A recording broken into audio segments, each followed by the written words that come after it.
I helped my daughter buy her first home, paid the down payment, bought the furniture, even landscaped the yard. I thought I was giving her a fresh start, a place to build her family. A month later, she said, I was making everyone uncomfortable and asked me not to visit. So I smiled, poured myself a cup of tea, and opened the drawer where the deed sat still in my name. I didn't argue.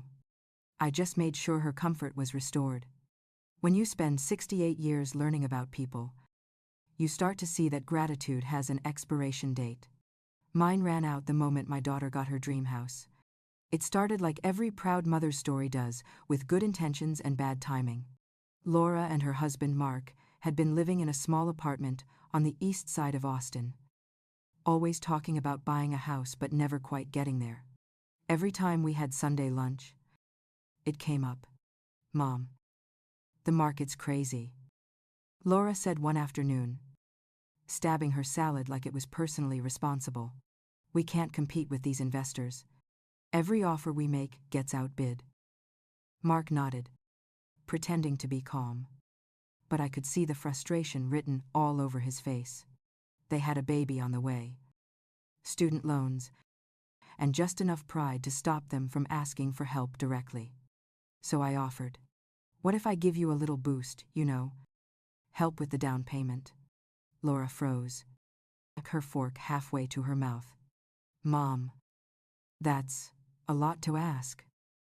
I'm not saying a gift, I said. A contribution, a family investment. You need space for that baby. And I could use the joy of knowing I helped build something. Her eyes softened.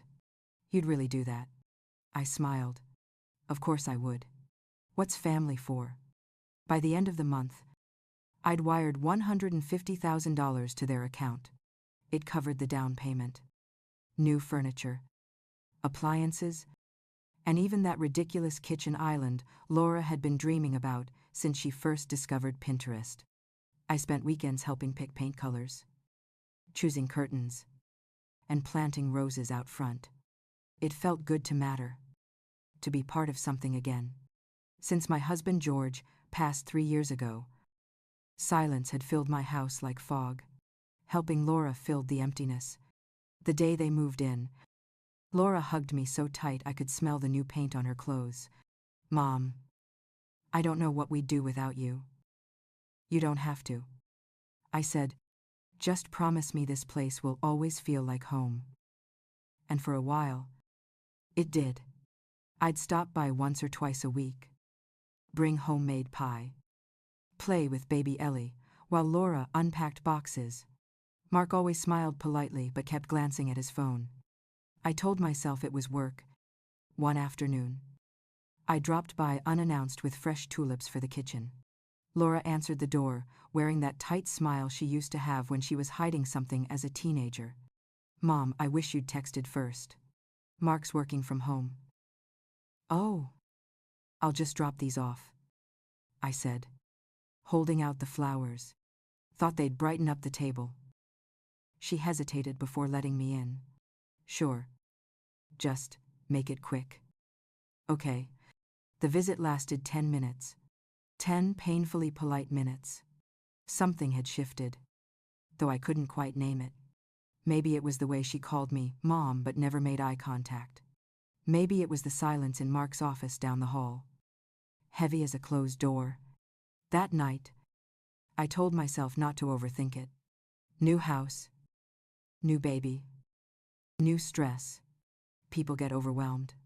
2 weeks later, I was pruning my roses when my phone buzzed. It was a text from Laura. Hey Mom. Can we talk later? Mark's been feeling a little uncomfortable with the drop-ins. He's not used to people just showing up. Maybe it's best if you call before visiting. We just need some space to adjust as a family. Love you. I stared at the screen for a long time. People. Not times you. Not times my mother. People. I typed a reply 3 times and deleted it each time. Finally, I just sent. Understood. That night, I sat in my kitchen. The same one where Laura grew up making pancakes with her father on Sundays. I remembered the way she used to sit on the counter, swinging her legs, saying she'd buy me a big house one day where we could all live together. Funny how life changes. The next morning, I decided to drive by the house, just to see the yard. I didn't knock, didn't get out, just parked across the street.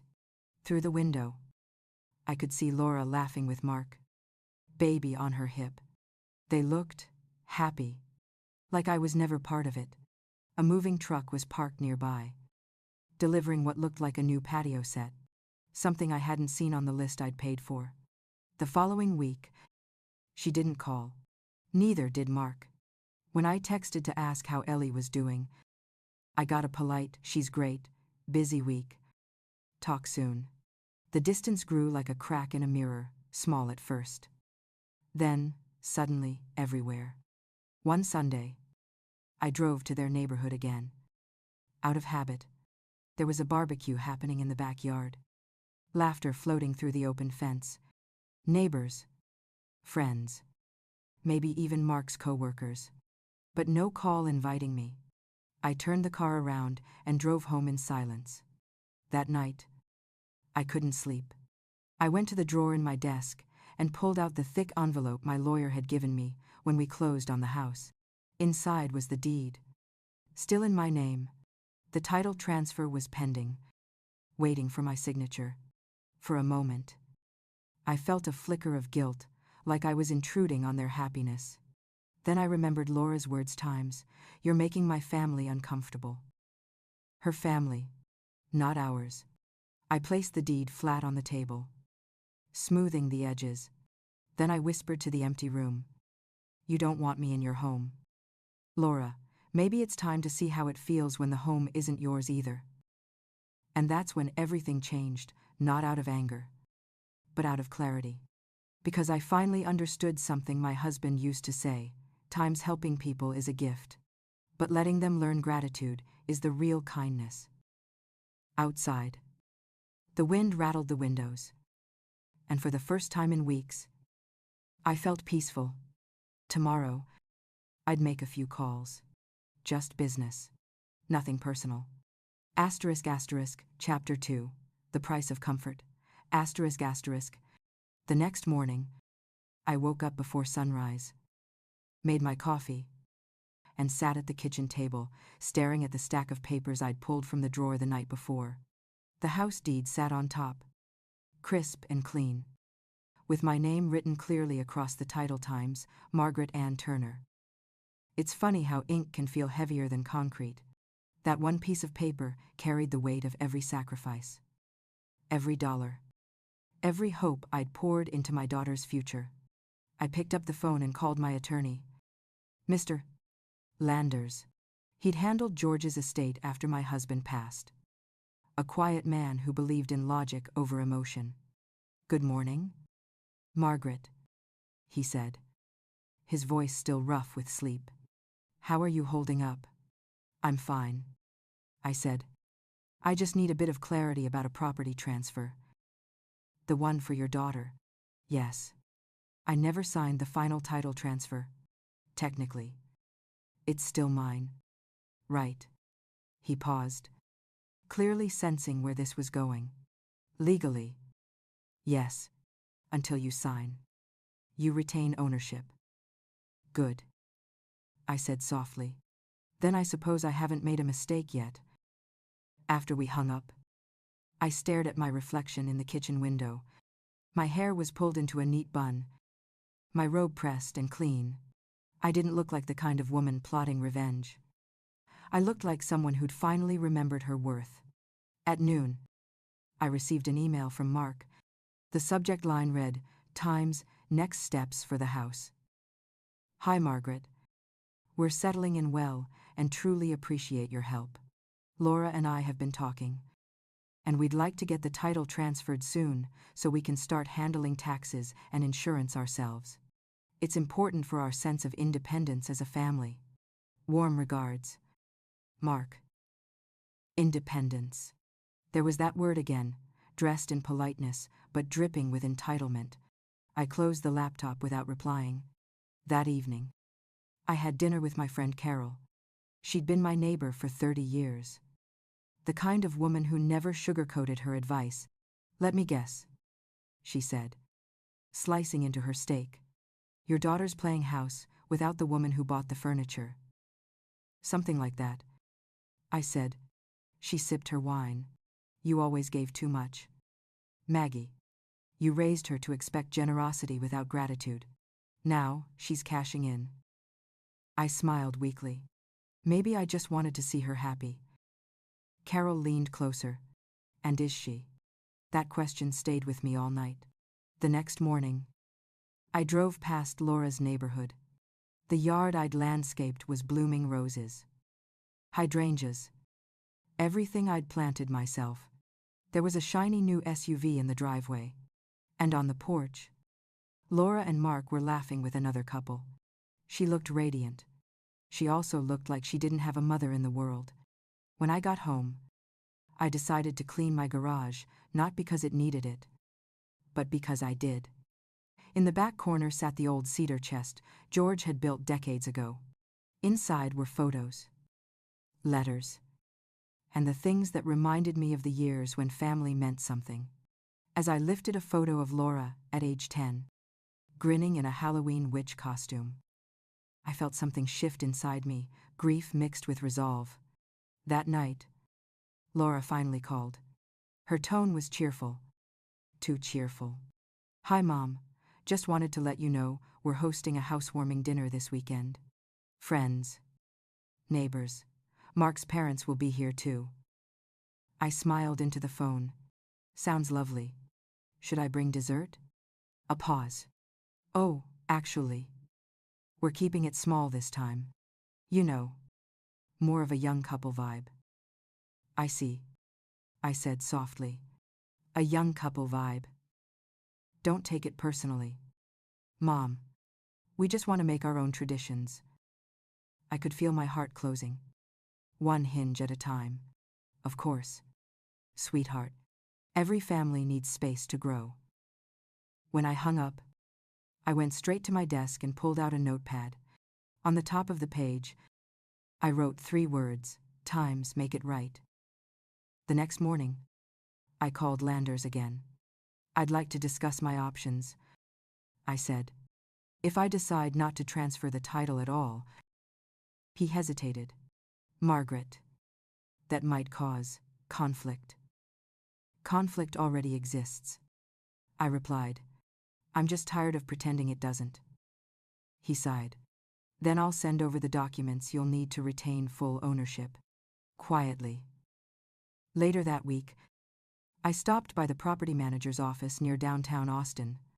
"If I wanted to sell a house in the suburbs," I said casually, "how quickly could that happen?" The young man smiled. "If it's already paid off, pretty fast." "Do you have the deed?" I did. By Friday, I had a full folder of information: the house value, recent sale comps, estimated timeline. Every detail ready, tucked neatly into my purse like a secret weapon. On Saturday morning, Carol stopped by for coffee. I showed her the papers. She raised an eyebrow. "You're actually going to sell it?" "I'm going to give them exactly what they asked for," I said. "Privacy." She laughed. "You're a dangerous woman, Maggie." "Just an old one with good memory," I said. That night, I received another message from Laura Times' mom. "Please don't drop by tomorrow. Mark's parents are staying a few days, and we're trying to keep things low stress." Low stress. I looked at the text, then at the glass of wine in my hand. Well, I murmured to myself, I wouldn't want to stress anyone. I didn't sleep much that night. I kept thinking about George, about how proud he'd been when we paid off our first house. He used to say, asterisk, never sign away something you can't get back. By Sunday morning, my decision was made. I got dressed, drove to the house, and parked across the street. Through the window, I could see them all laughing around the dining table. Laura, Mark, his parents. The kind of picture-perfect family you see in greeting cards. For a moment, I thought about knocking, maybe giving her one last chance to apologize. Then I remembered her words times. You're making my family uncomfortable. I turned the car around and drove straight to Lander's office. When I handed him the deed, he looked up. Are you sure? Margaret. I'm not undoing anything, I said. I'm correcting it. He nodded slowly, understanding. By the time I got home, the afternoon sun had turned golden, spilling across my living room floor. I brewed tea, sat down, and opened my phone. There was a message from Laura. Mom. I hope you're having a good day. We're finally feeling settled. Everything's perfect. I smiled. Everything was about to be even more perfect. I typed my reply slowly, word for word. I'm glad to hear that. Sweetheart, comfort is important. So is ownership. Then I set the phone down, leaned back in my chair, and let out a long breath. Tomorrow, the for sale sign would go up. And maybe, just maybe, my daughter would finally learn what real independence costs. Chapter 3. The Sign and the Silence. It happened on a Tuesday morning. The kind of quiet Texas morning where the air feels still enough to hold a secret. Laura and Mark had just come back from a long weekend trip to Waco. I know, because she posted every second of it on Instagram, matching denim jackets. Farm-to-table dinners. Hashtags about our forever home. By noon, my phone started buzzing. First one missed call. Then 3. Then 6. Finally, a text appeared on the screen. Laura. Mom. What is this? There's a for sale sign in our yard. Please tell me this is some kind of mistake. I took a slow sip of my coffee before replying. Not a mistake. Sweetheart, the house is mine, and it's for sale. A few seconds later, the phone rang again. This time, I picked up. Her voice came through the line, breathless and angry. Mom, what the hell are you doing? Something overdue, I said evenly. Restoring comfort. Comfort, you're selling our home. We have a baby, you can't. I can, I interrupted, calm as ever. You made your family uncomfortable. Remember, I thought you'd feel better without me around. There was silence, the kind of silence that feels like a dropped plate shattering on the floor. Then came Mark's voice in the background, sharp and cold. Let me talk to her. He grabbed the phone. Margaret, this is insane. You can't just pull this kind of stunt. Oh, Mark, I said sweetly. You're an engineer. You should know better than anyone you can't build something on a shaky foundation. This was never your house. You just forgot who paid for the bricks. He exhaled hard. We'll take legal action. I chuckled softly. You can try. But since I never transferred the deed, your case will collapse faster than your mortgage pre-approval. He muttered something to Laura before hanging up. I sat there for a long time, listening to the quiet hum of my refrigerator. You'd think I'd feel guilty, but guilt requires doubt. And I had none. By 3 p.m., my phone buzzed again. A message from Laura. Please don't do this. Mom, I didn't mean what I said. I was stressed. I didn't want to hurt you.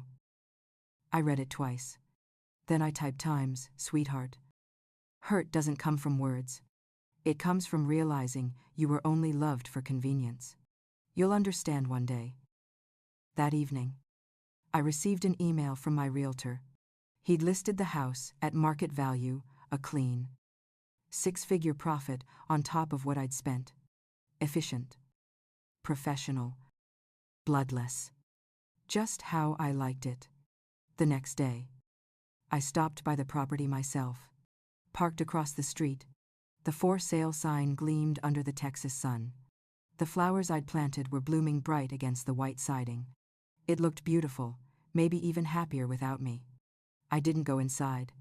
I didn't need to. A neighbor watering his lawn waved. "You moving?" "Ma'am." I smiled. "No. Just adjusting the guest list." By Friday, the house had a serious offer. Cash. I accepted. That night, Laura showed up at my doorstep. Mascara running. Baby in her arms. She didn't even knock, just stood there. Crying. "Mom. Please. We have nowhere to go." I looked at her for a long moment. She wasn't the little girl who used to fall asleep on my lap during thunderstorms. She was a grown woman who'd forgotten what family meant until it was gone. "Come inside," I said finally. She stepped in, still sobbing. "I made a mistake. I thought you were trying to control everything. I just wanted to feel like this was our times home." I nodded. "And now it will be. Whoever buys it will make it theirs. You wanted independence. Laura, I'm giving it to you. Free and clear." She shook her head. "You're teaching me a lesson. That's all this is." I smiled gently. "I'm teaching both of us. Me to stop giving beyond what's respected. You to stop taking beyond what's earned." She sat down at my kitchen table, the same one she'd eaten breakfast at for 20 years. Her voice cracked. "You really sold it?" "Yes. But don't worry. I didn't keep the profit." Her brows furrowed. "Then where did it go?" "Into a trust," I said softly. "For your daughter? So when she's old enough to buy her first home, she won't have to beg for help or use it to build walls against her family." Laura covered her face, crying harder now. "I don't deserve you." "You're right," I said quietly. "But maybe someday, you will." For a long while, neither of us spoke. Just the sound of the clock ticking and the faint chirp of crickets outside. When she finally stood to leave, she turned back at the door. "Mom, will you ever forgive me?" I met her eyes. "Forgiveness is easy, darling. It's trust that takes time to rebuild." She nodded, holding back tears, then walked out into the dark. The next morning, I texted her one last message. Asterisk house sold. Comfort restored. Then I brewed my coffee, opened the curtains, and watched the sunrise over my garden. For the first time in months, I didn't feel like an outsider in my own life. People say home is where the heart is, but I've learned that's only half true. Home is where respect lives. And when it moves out, so do you. If you've ever given everything to family and got treated like you were the problem, remember, this kindness isn't weakness. And boundaries aren't cruelty. Sometimes, the best way to teach respect is to sell the house. Thanks for listening. Subscribe if you believe peace is worth more than property, and tell me in the comments times, what would you have done if you were me?